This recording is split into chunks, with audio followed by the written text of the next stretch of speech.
Hello दोस्तों, आप सभी का हमारे YouTube channel current affair 2023 daily current affair 2023 प्रतिदिन अति महत्वपूर्ण प्रश्न में आप सभी का स्वागत है।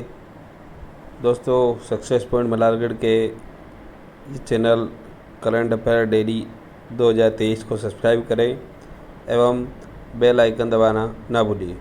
चलिए दोस्तों, हम शुरुआत करते हैं पहले क्वेश्चन से। आपका पहला क्वेश्चन है, इंडियन ऑयल कॉरपोरेशन ने देश की पहली ग्रीन हाइड्रोजन संचालित बस का अनावरण किया गया है। दोस्तों, इंडियन ऑयल कॉरपोरेशन द्वारा भी देश की पहली ग्रीन हाइड्रोजन संचालित बस का अनावरण किया गया है। बस का फ़ोटो भी इस क्वेश्चन के अंदर अटैच है। इस बस का जो अनावरण जो है IOC द्वारा किया गया है। और दोस्तों, इसको हरी झंडी बताकर पेट्रोलियम मंत्री हरदीप सिंह पुरी द्वारा इस बस का शुभारंभ किया गया है। हरदीप सिंह पुरी का फ़ोटो भी इस क्वेश्चन के अंदर अटैच है। ये हरदीप सिंह पुरी है जो कि पेट्रोलियम मंत्री हैं। दोस्तों, अब हम बात करते हैं इंडियन ऑयल के बारे में। इंडियन ऑयल का सिंबल आपको पता होना, ये हमने इससे पहले वाले वीडियो में भी इस सिंबल का यूज़ किया था और अभी भी इंडियन ऑयल जो है, इस क्वेश्चन में भी हम इंडियन ऑयल के बारे में बात करेंगे। इंडियन ऑयल कॉरपोरेशन के अध्यक्ष श्रीकांत माधव वैद हैं। दोस्तों, इसकी स्थापना 1959 में हुई थी और इसका मुख्यालय नई दिल्ली में स्थित है। दोस्तों, इंडियन ऑयल को भारत सरकार द्वारा महारत्न का दर्जा भी प्राप्त है। तो दोस्तों, नेक्स्ट क्वेश्चन पे चलते हैं हम। हमारा नेक्स्ट क्वेश्चन है, प्रधानमंत्री नरेंद्र मोदी ने वाराणसी में एक अंतर्राष्ट्रीय क्रिकेट स्टेडियम की आधारशिला रखी है। तो दोस्तों, ये जो अंतर्राष्ट्रीय स्टेडियम है, यह जो है कजरी राजा तालाब, यह जो एक अंतर्राष्ट्रीय क्रिकेट स्टेडियम बनेगा, यह वाराणसी में स्थित है, गजरी राजा तालाब। फ़ोटो में आप देख ही रहे हो। दोस्तों, इसकी विशेषता यह है कि इसमें 30,000 दर्शक वाला क्षमता वाला स्टेडियम है। और दोस्तों, सबसे ख़ास बात यह है कि वाराणसी से भारत के जो प्रधानमंत्री हैं वह वाराणसी से सांसद भी हैं।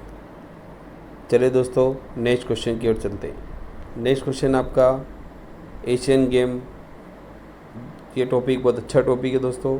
एशियन गेम का खेल चिन्ह भी एक सूर्य के समान जो है आपको इस क्वेश्चन में दिखाया गया है। दोस्तों, इस बार जो एशियाई खेल हैं वह चीन के हांगझोउ में खेले जा रहे हैं, जो कि 1900 नंबर के हैं। दोस्तों, भारत ने अभी जो है एशियन गेम 2023 में घुड़सवारी में ड्रेसॉज इवेंट में गोल्ड मेडल जीतकर इतिहास रच दिया है। दोस्तों, इस बार जो है भारत ने एशियन गेम 2023 में घुड़सवारी में इतिहास रचा है गोल्ड मेडल जीतकर, और भारत को यह सफलता 41 साल बाद प्राप्त हुई है। 41 साल पहले भारत ने इस प्रतियोगिता में गोल्ड मेडल जीता था। दोस्तों, इससे पहले जो भारत ने जो स्वर्ण पदक जीता था वह 1982 में घुड़सवारी में जीता था, नई दिल्ली में। इस प्रतियोगिता में एशियाई खेलों में भारत द्वारा स्वर्ण पदक जीता गया।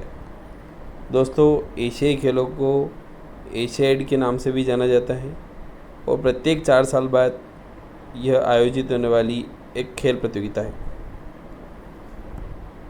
प्रथम बार दोस्तों एशियाई खेलों का आयोजन नई दिल्ली, जो कि भारत में, इसका आयोजन किया गया था और 1951 में पहली बार इसका आयोजन हुआ था। उस समय भारत के राष्ट्रपति डॉक्टर राजेंद्र प्रसाद थे और भारत के प्रधानमंत्री पंडित जवाहरलाल नेहरू थे। और दूसरी बार भारत में 1982 में आयोजन किया गया था। पहली बार दोस्तों 1951 में और दूसरी बार 1982 में भारत में आयोजन किया गया था। तो दोस्तों, एशियन खेल अभी जो है सबसे मेन जो क्वेश्चन है वह यह है हमारा कि अभी भारत ने 41 साल बाद घुड़सवारी में भी गोल्ड मेडल प्राप्त हुआ। चलिए दोस्तों नेक्स्ट क्वेश्चन की ओर चलते हैं। नेक्स्ट क्वेश्चन आपका, असम के किस गांव को वर्ष 2023 के लिए भारत का सर्वश्रेष्ठ पर्यटन गांव चुना गया है? तो दोस्तों वह गांव है विश्वनाथ घाट। दोस्तों यह असम में स्थित है घाट, जिसको भी भारत का सर्वश्रेष्ठ पर्यटन गांव चुना गया है। असम के वर्तमान सीएम डॉक्टर हेमंत विश्व शर्मा हैं, जिनका फ़ोटो भी जो है क्वेश्चन के अंदर लगा है। इसके अलावा दोस्तों असम के वर्तमान राज्यपाल जगदीश मुखी हैं और असम की राजधानी दिसपुर है। चलिए दोस्तों नेक्स्ट क्वेश्चन की ओर चलते हैं। नेक्स्ट क्वेश्चन आपका, एशिया की सबसे बड़ी झुग्गियों में से एक धारावी किस शहर में स्थित है? तो दोस्तों यह मुंबई में स्थित है। मुंबई का नाम, ये मुंबई जो है भारत की वित्तीय राजधानी के नाम से जानी जाती है। महाराष्ट्र के अभी जो सीएम है वह एकनाथ शिंदे हैं, जो बीजेपी से बिलोंग करते हैं। इसके अलावा दोस्तों महाराष्ट्र के जो राज्यपाल है रमेश बैस है और महाराष्ट्र की जो राजधानी है वह मुंबई। चलिए दोस्तों नेक्स्ट क्वेश्चन की ओर चलते हैं। नेक्स्ट क्वेश्चन आपका, मौद्रिक नीति समिति क्या है? तो दोस्तों यह आरबीआई की एक समिति है जो ब्याज दरों को तय करती है। ब्याज दरों को तय करने का कार्य मौद्रिक नीति समिति करती है। दोस्तों अब हम बात करते हैं आरबीआई जो है, आरबीआई के अंदर 4 प्रकार की रेट के बारे में। सबसे पहला है रेपो रेट। रेपो रेट दोस्तों इसकी जो ब्याज दर है वह है 6.50। रिवर्स रेपो रेट 3.35% और दोस्तों बैंक रेट 5.15% है।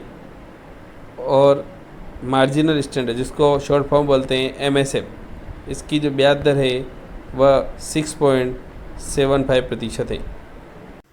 दोस्तों बैंक या कंपटीशन एग्ज़ाम में इन रेट के बारे में अधिकतर पूछा गया है। तो रेपो रेट अभी जो वर्तमान में 6.50 है। रिवर्स रेपो रेट दोस्तों 3.35% है और बैंक रेट 5.15% है। इसके अलावा दोस्तों एमएसएफ, जिसको बोलते हैं मार्जिनल स्टैंडर्ड फैसिलिटी, जो ब्याज दर है वह है 6.75। दोस्तों ये repo rate, reverse repo rate, bank rate, इनके बारे में आपको पता होना चाहिए ये क्या होती है। तो चलिए दोस्तों हम नेक्स्ट जो क्वेश्चन है उसमें इसके बारे में चर्चा करेंगे। नेक्स्ट क्वेश्चन आपका रेपो रेट। दोस्तों रेपो रेट जो है इसका सीधा सा अर्थ ये है कि रेपो रेट का मतलब रिजर्व बैंक द्वारा अन्य बैंक को दिए जाने वाले कर्ज की दर। मतलब जो शीर्ष बैंक है, जो नेतृत्व करता बैंक है आरबीआई, बैंकों का बैंक, वह अन्य बैंकों को जो लोन देता है, कर्ज देता है, वह जो दर डिसाइड होती है वह होती है रेपो रेट। दोस्तों बैंक जो है इस चार्ज से ही अपने ग्राहकों को लोन प्रदान करता है। इसी चार्ज से बैंक जो है ग्राहकों को लोन प्रदान करता है। और दोस्तों रेपो रेट कम होने का अर्थ है ग्राहक अब कम दामों में भी होम लोन, व्हीकल लोन जैसे लोन के कर्ज के दर से सस्ते हो जाएंगे। तो सीधी सी बात है दोस्तों, रेपो रेट कम होने से ग्राहक को होम लोन, व्हीकल लोन के कर्ज में जो है सस्ते दर पर प्राप्त हो जाएंगे। ये होता है दोस्तों रेपो रेट। सीधी सी बात है, रेपो रेट की सिंपल सी डेफिनेशन कि रिजर्व बैंक द्वारा अन्य बैंकों को दिए जाने वाला कर्ज की दर ही रेपो रेट होती है। Next question, reverse repo rate. जैसा कि शब्द से ही हमको साफ पता चल रहा है कि वह रेट है जिस पर बैंक को उनकी ओर से आरबीआई में जो जमा धन पर ब्याज मिलता है। सीधी सी बात है दोस्तों, रिवर्स रेपो रेट का मतलब रेपो रेट में आरबीआई बैंकों को जिस ब्याज दर पर लोन कर्ज देती है वह होती है रेपो रेट। इसका अपोजिट कि जब बैंक जो है अपनी जो राशि है, जमा राशि, वो आरबीआई में जमा करती है, उस पर जो इंटरेस्ट है वह उसे बोलते हैं रिवर्स रेपो रेट। और दोस्तों रिवर्स रेपो रेट बाज़ार में नकदी की लिक्विडिटी को नियंत्रित करती है। इसके अलावा आरबीआई रिवर्स रेपो रेट बढ़ा देता है, जिससे बैंक ज़्यादा ब्याज कमाने के लिए अपनी रकम को उसके पास जमा कर देती है। ये होता है दोस्तों रिवर्स रेपो रेट। अब बात करते हैं दोस्तों बैंक रेट। बैंक रेट वह ब्याज दर होती है जो कि सीधी सी बात है, जिस पर जो देश का जो केंद्रीय बैंक है वह घरेलू बैंकों को शॉर्ट टर्म का लोन प्रोवाइड करवाता है। कम समय के लिए जो लोन प्रोवाइड किया जाता है उसके लिए जो ब्याज दर है वह है बैंक दर। बैंक दर उसी को बोलते हैं जो केंद्रीय बैंक घरेलू बैंकों को अक्सर बहुत कम अवधि के ऋणों के रूप में पैसे उधार देती है, उसे बैंक दर कहते हैं। तो दोस्तों ये कॉन्सेप्ट आपका क्लियर होना ज़रूरी है। रिवर्स रेपो रेट, हमने अभी रेपो रेट के बारे में पढ़ा। रेपो रेट 6.50 है, रिवर्स रेपो रेट 3.35% है और बैंक रेट 5.15% है। इसके अलावा दोस्तों MSF जो है भी वर्तमान में 6.75% है। तो आपको ये आंकड़े याद, 6.50 रेपो रेट, 3.35 रिवर्स और बैंक रेट 5.15% है। चलिए दोस्तों नेक्स्ट क्वेश्चन की ओर चलते हैं। नेक्स्ट क्वेश्चन आपका, निम्नलिखित में से कौन सा प्रधानमंत्री जन धन योजना की एक प्रमुख विशेषता नहीं है? तो दोस्तों प्रधानमंत्री जो जन धन योजना है एक वित्तीय समावेशन की तहत जो है एक योजना है जिसमें बचत खाते के लिए शून्य शेष राशि की आवश्यकता होती है। इसके अलावा दोस्तों इस योजना के तहत 2 लाख रुपए का दुर्घटना बीमा कवर के साथ रुपए डेबिट कार्ड प्राप्त होता है। जीवन ज्योति बीमा कवर और जीवन प्रधानमंत्री सुरक्षा बीमा योजना का भी लाभ इस योजना के तहत होता है। तो दोस्तों ये 1 लाख रुपए तक का लोन से संबंधित ये योजना नहीं है दोस्तों। इसमें 2 लाख रुपए का बीमा कवर, जीवन बीमा कवर, सुरक्षा बीमा कवर प्रदान किया जाता है और ये वित्तीय समावेशन के तहत इसमें जो है बैंकों में जीरो बैलेंस पर खाते खोलने की योजना है। दोस्तों अब हम बात करते हैं प्रधानमंत्री जीवन ज्योति और प्रधानमंत्री सुरक्षा बीमा योजना की। चलिए दोस्तों अब बात करते हैं प्रधानमंत्री जीवन ज्योति बीमा योजना। दोस्तों आप सभी ने नाम सुना होगा, प्रधानमंत्री जीवन ज्योति बीमा योजना और प्रधानमंत्री सुरक्षा बीमा योजना। दोस्तों ये दोनों योजना भारत के प्रधानमंत्री नरेंद्र मोदी द्वारा 2015 में शुरू की गई थी। अब हम बात करते हैं दोस्तों प्रधानमंत्री जीवन ज्योति बीमा योजना।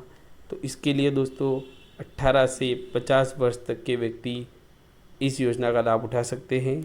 इसके लिए दोस्तों प्रति वर्ष जो प्रीमियम राशि है वह 436 रुपये पे करना होती है और इसके अंदर दोस्तों अगर किसी नॉर्मल मृत्यु होने पर नॉमिनी को 2 लाख रुपए तक का इंश्योरेंस क्लेम प्राप्त मिलता है। दोस्तों ये योजना प्रधानमंत्री द्वारा 2015 में शुरू की गई थी। अब बात करते हैं दोस्तों प्रधानमंत्री सुरक्षा बीमा योजना। दोस्तों ये योजना 18 से 70 साल वाले व्यक्ति खरीद सकते हैं और इस योजना में प्रीमियम राशि 20 रुपये है और दुर्घटना में मृत्यु होने पर नॉमिनी को 2 लाख रुपए तक का इंश्योरेंस क्लेम मिलता है। तो दोस्तों इन दोनों योजना के बारे में आप सभी को पता होगा और नहीं भी पता है तो इसके बारे में क्वेश्चन भी एग्ज़ाम में बनते हैं, इसलिए आपको पता होना ज़रूरी है कि ये योजना कब शुरू हुई थी और इसमें जो है किस वर्ष तक की जो है व्यक्ति